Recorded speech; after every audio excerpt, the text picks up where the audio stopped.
Hello everyone, I'm Myeongwon Jung from Interactive Data Computing Lab of Myeongwon University. Today I'm going to present projection ensemble visualizing the robot structures of multidimensional projections. Let me first talk a little bit about the motivation of this work. We use multidimensional projection techniques to analyze and visualize high-dimensional data. With these techniques, we can project high-dimensional data into lower dimensions, which allows us to examine the distribution of data and identify cluster structures. T-stochastic neighbor embedding (t-SNE) may be one of the most widely used MDP techniques. However, one limitation of t-SNE is its non-deterministic nature that the results can change every time it runs, as shown in these figures. There are two main reasons. One is that it uses stochastic gradient descent or mini-batch gradient descent that draws random samples from the data to speed up the computation. The other is it uses a random embedding as a starting point of optimization, where each high-dimensional point is initially placed to a random coordinate. Such stochastic nature of t-SNE raises important questions. For example, which part of a projection is trustworthy, or which is merely a result of chance due to randomness? To answer these questions, we ensemble the results of multiple randomly initialized projections and identify consistent structures between them. We highlight these consistent structures by overlaying textured contours onto the t-SNE projections as shown in the right figure. Now let's take a closer look. Our method consists of four main steps. First, we generate multiple randomly initialized projections, which we call a projection set. Second, we convert each projection into a graph. Then we search for the subgraph structures appearing consistently. Finally, we visualize the results. First, we apply t-SNE multiple times to the same dataset, creating multiple projections. These projections are initialized randomly, and this set of projections can be thought of as sample drawn from a population set of an infinite number of possible projections for the dataset. We call this set a projection set. Next, we transform each projection in the projection set into a graph. There are many methods for doing this, but we found k nearest neighbor for each node and created undirected links between the neighbors. Next, we want to find the subgraph structures that appear repeatedly in the graphs. To do this, we use frequent subgraph mining, FSM. FSM, in brief, is a data mining technique used to find graph structures that appear more than a specified threshold, called minimum support or min-sub, within multiple graphs.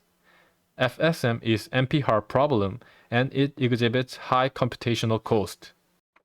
However, in our cases, we found out that we were able to relax FSM.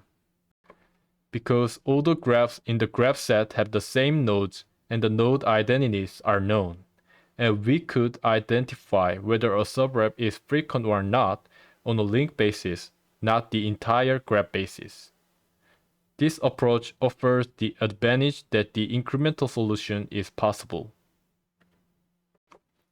Let me explain our relaxation FSM with a simple example.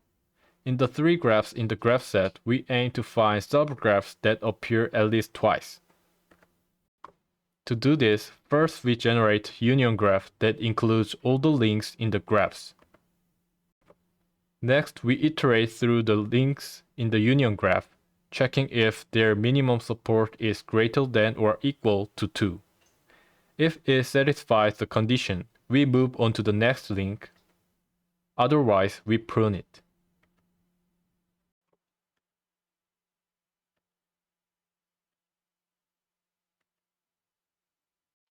After all iterations are complete, the union graph will only contain frequent links, and it will be divided into multiple disconnected components. These separate components become the consistent structures. Now that we've identified the recurring structures across multiple projections, The final step is to visualize them.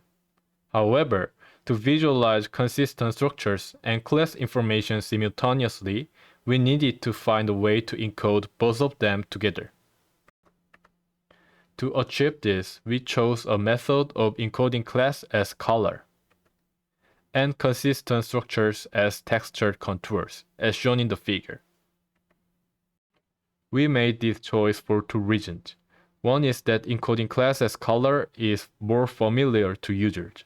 The other is that those within the consistent structures tend to be more approximate within the projection compared to those within the same class. Our projection ensemble interface appears as shown like this. This interface consists of four components. In the class FS relationship view, we represent the relationship between classes and frequency subgraphs by using a Sankey diagram. In the ensemble view, we encoded each scatter plot using the method introduced earlier. Because the time is limited, for further details on our interface, please consult our paper. We evaluated our system via use case whether our system could find consistent, inconsistent structures in randomly generated t-SNE projections. We used 50,000 images from the MNIST dataset. We generated randomly initialized 10 t-SNE projections. And we set K and min-sub to 13 and 7, which are used for hyperparameter or projection ensemble. By this use case, we confirm that our system can reveal consistent intra-cluster structures. In the first projection where class information is not available, the structures of A and B in the second projection appear to form one large cluster in the blue region of the first projection. Our system provides information that this cluster is composed of two intertwined structures as shown in the second projection. It becomes more evident that these are separated when ground truth is also encoded in the third projection. We also confirm that our system can reveal consistent intercluster structures. In the first projection, where class information is not available, the two separated clusters of structure for C do not appear to be connected. Instead, part of the structure seems to be included within a single cluster inside the blue circle.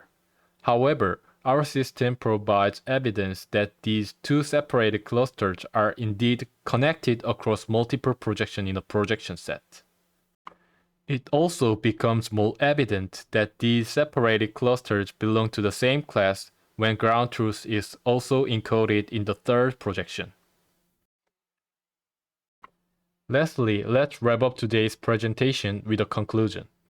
We do this research because interpreting a single projection may lead to misunderstanding of the underlying structure of the data. Our system addresses this issue by identifying and visualizing consistent structures in multiple projections. And we investigated our system could detect intercluster structures. That concludes the presentation. Thank you.